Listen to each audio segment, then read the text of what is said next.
বিসমিল্লাহির রহমানির রহিম। আসসালামু আলাইকুম। কেমন আছেন সবাই? আশা করি সবাই ভালো আছেন। যে যেখান থেকে দেখরা ভাই বোন সবাইকে আমার সালাম।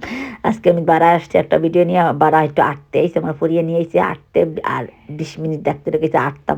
তোমার ফুরি আমার লইয়া আসতেছে, আম্মা তোমারে ডাক্তার রেখেছে ২০ মিনিট করে আটটা, তোমার কোলেস্টেরল ফাইলাইছে। বিকজ আমার কয়েকদিন আগে ব্লাড টেস্ট করছিল আমার গলার লেগে, তো দেখে তারা কোলেস্টেরল পাইছে, আর ভিটামিন ডি পাইছে কম।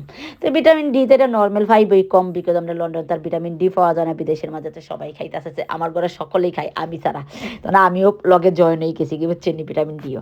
তো কোলেস্টেরল পাইছে, তো আমরা বলি আসলে আম্মা তুমি মিষ্টি খাও না, গ্রিন টি খাও সকালে এটা, এর বাদে তেল খাও না, এর বাদে তুমি ভাত খাও না, মিঠা জাতীয় কিচ্ছুই খাও না, তার বাদে তোমার কোলেস্টেরল গেল, তো আর তো বেশি দিন লাগে না নাকি? তো আসে না তো কথায় কথা আমি কইলাম, আগে একটা মানুষের কথায় ডায়লগ দিতে, আল্লাহ ওই যার ওইবার এমনি হয়, রুড়ে দিয়া মরি খাইয়া মরি, একদিনে খাইলে কি তো হয় নাকি? কথায় কথা আমরা কই না নি, এই সপ্তাহে একদিন খাইলে কি তো হয়, কোলেস্টেরল এটা কিচ্ছু নেই, তাই তো হয় না। অনেকে আমরা সবসময় খাইতে দেই না, কেউ রে খাইও না তোমার কোলেস্টেরল হয়ে যাবে।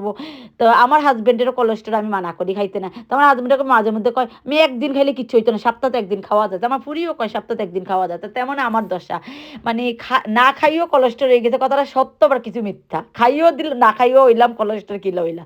তো ওলাই হইলো, আমিও ওলাই। ধরেন আমি ছোটোর থেকেই মানে কোনো মিঠা জাতীয় জিনিস খাইছি না, চকলেট জাতীয় জিনিস খাইতাম না। বাদে আমি আইলাম লন্ডনে, আর বাদে রং চা খাইতাম, লেমন দেয়ের বাদে গ্রিন টি নামলো, নতুন গ্রিন টিও ট্রাই করলাম। গ্রিন টি খাইতাম সকালে একটা, বিকালে একটা। মানে চিনি জাতীয়, ভাত জাতীয়, কোনো সুগার জাতীয় জিনিস আমি কিছুই খাইতাম না, খাইলে আমার মাথা বেশি উঠে যাইতো গে। তার বাদে আমার অনেক কোলেস্টেরল হয়ে গেছে। না আপনারা কবেন কিলা হইলো আমার কোলেস্টেরল, আমি না খাই কোলেস্টেরল হয়ে গেছে কি? আসলে আবার না খাইয়া কোলেস্টেরলটা হইছে না। আসলে ওই যে কয় নানি কথায় আছে নানি, একদিন খাইলে কি কিচ্ছু হয়নি। তো আমিও ওলা 10টা হইছে। সপ্তাহ তো খাইতাম না 6 দিন, বুঝছেন নি? আর একদিন তো খাইছি আমার হাজবেন্ডের লগে স্যাটারডে সানডেটা নি দুধ মানে আমি আবার নতুন একটা কয় বেমার নানি, আমার আমার একটু লো আয়রন। তা আমার একটু মিটার টানতো কয়দিন ধইরা।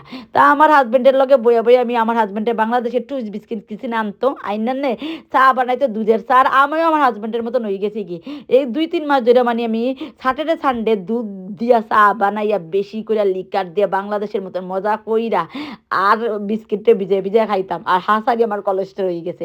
এবার আমার পুরীর বার্থডে গেল, মিষ্টি গেছি না আমি খাইছি, বুঝছেন নি? তো ওই যে সপ্তাহে যে আমি 6 দিন খাইছি না, অত বছর আমার বয়সটা কম হয়েছে নি, এত বছর না খাই আমি, ওই যে সপ্তাহে একদিন খাই আমার কোলেস্টেরল হয়ে গেছে। এই মাঝখানে 2-3 মাস ধরে মানে আমি দুধের চা শুরু করছি স্যাটারডে, মানে প্রতি শনিবারে খাই।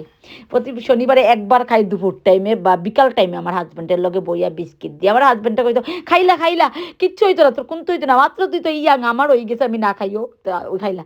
আমি তো আমার হাজবেন্ডের কথা শুনতে গিয়ে, আমার হাজবেন্ডের একটা অভ্যাস আছে, মানে আমি যেটা খাইমো, আমরা যেটা খাইমো বাচ্চানতে বা এই জিনিসটার বেশি করে আনে।